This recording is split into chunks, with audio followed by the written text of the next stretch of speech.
Think about the last time you heard someone from Gen X, someone born between the early 60s and early 80s, actually complain. Not grumble over their breath, not make a dark joke about it, but genuinely sit down, look someone in the eye and say, "I'm struggling and I need help." If you're Gen X yourself, you might be laughing right now, because that almost never happens. And if you're from a different generation watching this, you've probably noticed it too.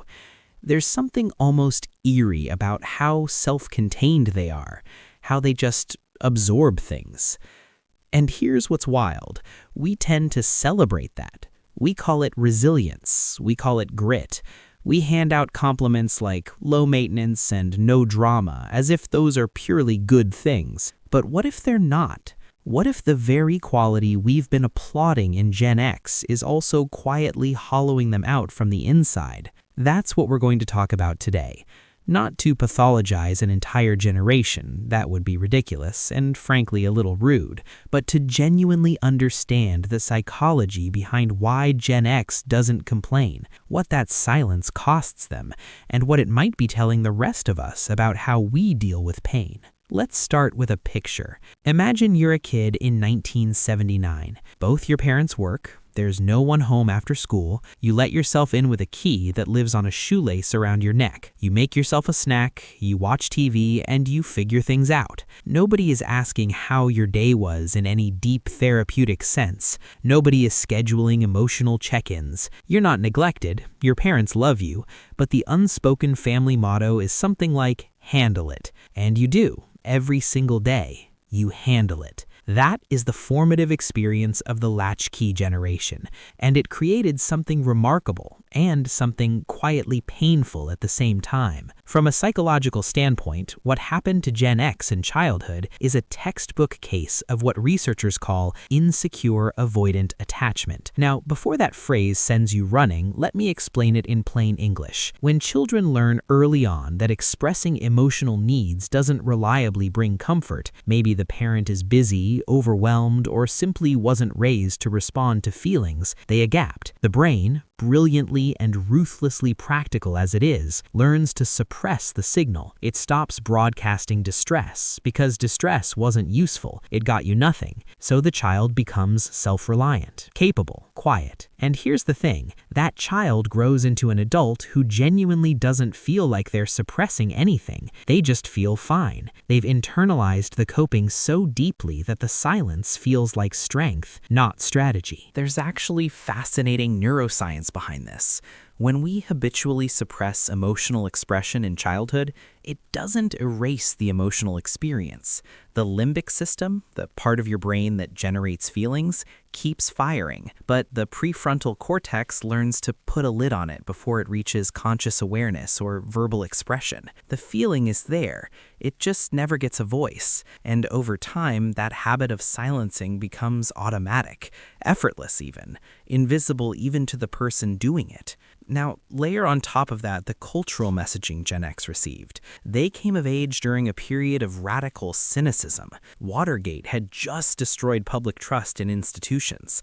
The Cold War hummed in the background like a low-grade anxiety that nobody talked about explicitly, but everybody felt. MTV arrived and told them to be cool. Movies gave them anti-heroes, characters who didn't ask for help, who smirked at the system, who survived on wit and sarcasm alone. The message, baked into every piece of media, every family structure, every economic reality of the 80s and 90s, was essentially trust no one, need no one, and for heaven's sake, don't be a burden. So you have a generation raised with avoiding attachment tendencies and a culture that celebrated self-sufficiency as the highest virtue.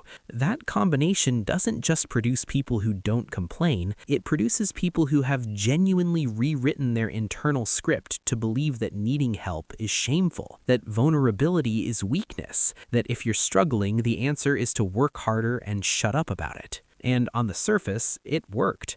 Gen X survived the AIDS crisis, multiple recessions, 9/11, the 2008 financial collapse. They raised families, built careers, kept the lights on, all while largely avoiding the therapy culture that came after them and the self-expression culture that came before. They're sandwiched between the boomers, who had their own dramatic public emotional reckonings, and the millennials and Gen Z, who were practically handed a vocabulary for trauma and mental health before they could drive. Gen X got neither. They got a shrug and a mixtape. But here's where the cost comes in. And this is the part that I think deserves real tenderness.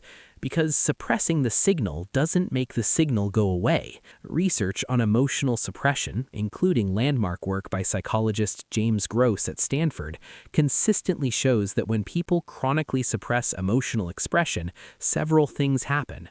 Physiologically, the body stays activated. Heart rate, cortisol levels, blood pressure, they all remain elevated even when the face is calm. The person looks fine. They do not feel fine. In some deep cellular sense, their nervous system is working overtime on a job nobody can see. There's also a relational cost. When you don't share your inner world, your frustrations, your fears, your needs, other people can't truly see you. They can love a version of you, they can admire you, but intimacy requires a kind of mutual exposure that Gen X collectively was never taught to offer. So many people in this generation describe a feeling of deep loneliness that sits awkwardly next to their impressive self-sufficiency. They managed everything. They just managed it alone, and they're not entirely sure how to stop. And then there's the mental health cost. Gen X has some of the highest rates of depression, anxiety, and substance use of any living generation, something that researchers have been quietly noting for years, even as the conversation about mental health tends to center younger generations. The silence isn't protecting them, it's accumulating interest. Here's an analogy that I keep coming back to. Imagine you have a small leak in your roof. If you deal with it immediately, it's a manageable fix. But if you're the kind of person who shrugs and says, "I'll handle it," and keeps handling everything else, that leak keeps going. The water spreads behind the walls. It warps the wood. It creates damage that's invisible right up until it isn't. Gen X has been handling the leak for decades, by themselves. So what do we do with all of this? Because I don't want to leave this as just a diagnosis. That would be useless and frankly a little bleak. What I think is worth saying, and I'm saying this especially if you are Gen X or if you love someone who is that the very capacity that made you survive everything you survived is real. It's not fake. The resilience is genuine, but resilience was always supposed to be a tool, not a lifestyle. It was supposed to help you get through hard things, not replace every other way of being human. Asking for help is not a regression to weakness. It's actually a sign that the nervous system has finally felt safe enough to lower the drawbridge. It's not shameful, it's sophisticated. It takes more courage for someone wired the way Gen X is wired to say, "I'm not okay," than it does for almost anyone else. Because they have spent a lifetime building an identity around being okay. And if you're watching this from a different generation, I think there's something here for you too. Not to pity Gen X, please don't, but to understand the people in your life who seem self-contained to the point of mystery, who make dark jokes when they're struggling, who deflect with competence, who go quiet instead of going vulnerable. They're not cold, they're just fluent in a language that never included the word help. The question worth sitting with, whether you're Gen X or adjacent to it, is this. What is the silence protecting you from? And is that protection still worth the price? Because at some point, strength and self-sufficiency stop being armor and start being a cage. And the most rebellious, most punk rock thing a generation raised to never need anyone could possibly do is finally admit that they do. If this resonated with you, I'd genuinely love to know in the comments whether you're Gen X yourself or you recognize someone you love in this. And if you want to keep exploring the psychology of how we're shaped by the world we grew up in, stick around. There's a lot more where this came from.